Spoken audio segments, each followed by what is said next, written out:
जमीन पर जंग होने की वजह से जमीन पूरी तरह तबाह हो गई थी। इसलिए कुछ लोगों को चांद पर भेजा गया ताकि वहाँ पर जाकर वो लोग बाकी के इंसानों के लिए कॉलोनीज बना सके। और जब ये सारा काम हो गया, जिसके बाद इंसान जमीन को छोड़कर चांद पर जाकर रहने लगे। लेकिन चांद पर रहना इतना आसान नहीं था, क्योंकि वहाँ पर मेटियोर का तूफान आया करता था। तो इसीलिए इन्हें ये सारे फैसले बदलने पड़े। जिसके बाद इंसान ने चांद पर माइनिंग करना शुरू किया ताकि वो चांद पर जिंदगी गुजारने की आसान हल ढूंढ सके। तो बहुत से लोगों को माइनिंग के लिए रखा गया, जिन्हें माइनर्स कहा गया। और साथ ही यह असूल भी बनाया गया कि ये माइनर अपनी फैमिली के साथ ही चांद पर रहेंगे। अब हमें माइनर्स के बच्चे दिखाए जाते हैं जो कि इसी जगह यानी कि चांद पर पैदा हुए थे। वो सभी मिलकर स्पेस रोवर यानी कि जो गाड़ी चांद पर चल सकती थी उसे चुराने की कोशिश कर रहे थे। तभी वहाँ पर कोई आता है जिससे डरकर सभी छुप गए थे। इन्हीं में एक बच्चा जिसका नाम कैलिब होता है, उसके हाथ में एक कैप्सूल था। उसके डैड भी एक माइनर थे जो कि काम करने के दौरान मारे गए। कैलिब को 3 दिन बाद ओमेगा पर भेजने का फैसला किया जाता है, जहाँ पर उसे किसी दूसरी फैमिली को गोद दे दिया जाएगा, जहाँ पर जिंदगी हर तरह से खुशहाल है। लोग बहुत मजे से जिंदगी गुजारते हैं। यहीं पर हमें ये बताया जाता है कि चांद पर से ओमेगा पर जाने के लिए तकरीबन 75 साल लगते हैं, जिसके दौरान सफर करने वाला इंसान क्रायो स्लीप एक चैम्बर में रहता है, जिससे उस इंसान की उम्र नहीं बढ़ती। जब वो चांद से ओमेगा पर पहुंचता है तो वो उतने ही साल का होता है। कैलिब इस बात को जानता था,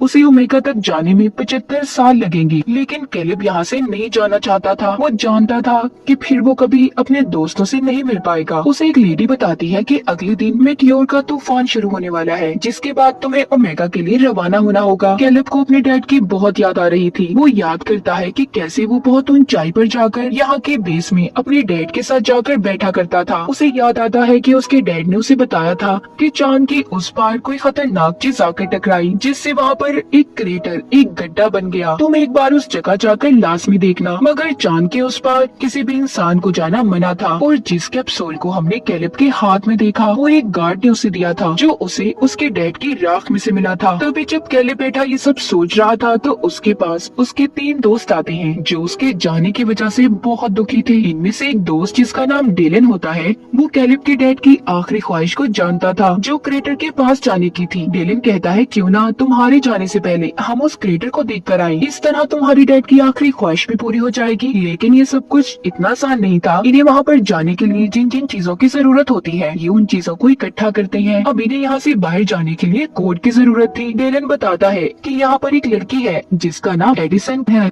एडिसन कुछ दिन पहले जमीन से चांद पर शिफ्ट हुई थी। उसका कोई दोस्त भी नहीं था, वो एक साइंटिस्ट की बेटी थी। तो डेलन कहता है क्या पता उसको कोड के बारे में पता हो। जब वो एडिसन से बात करने जाता है तो वो उससे कोई बात नहीं करती और वहाँ से चली जाती है। ये देखकर डेलन उसके पीछे जाता है और उसे अब सारी बात के बारे में बताता है। वो कहता है मैं शुरू से ही तुमसे दोस्ती करना चाहता था, चाहे सब लोग तुम्हें अजीब समझते हो। एडिसन सब सुनकर कहती है ठीक है, मैं तुम लोगों की मदद करने के लिए तैयार हूँ, पर तुम्हारे इस मिशन में मैं भी तुम्हारे साथ जाऊंगी। डेलन उसकी बात सुनकर उसे अपने साथ ले जाने के लिए तैयार हो जाता है। सभी बच्चे रोवर स्पेस के पास पहुंच गए हैं। वो सभी उसे चुरा रहे थे। कैलिब उसके अलार्म की तार को पहले ही खींच देता है ताकि उसका अलार्म ना बज पाए। फिर वो एडिसन का बताया हुआ कोड डालता है जिससे कि दरवाजा खुल गया था। ये सभी अब जाने के लिए तैयार थे। रोवर को चलाने की जिम्मेदारी डेलन पर थी, क्योंकि इन सब में से वो ही ड्राइविंग जानता था। ये सब वहाँ से निकल जाते हैं। इन्होंने पहली बार चांद की सतह को देखा था। सभी बहुत खुश थे, मगर इन लोगों को मेटियोर के तूफान के आने से पहले वापस आना था, क्योंकि जब मेटियोर की बारिश होती है तो बेस में लॉकडाउन कर दिया जाता था। सफर के दौरान सभी अपने बारे में बताने लगते हैं। कैलिब बताता है कि मेरे डैड ने मुझे बताया था कि कैसे लोगों को चांद पर भेजा गया और फिर उनसे माइनिंग करवाई गई।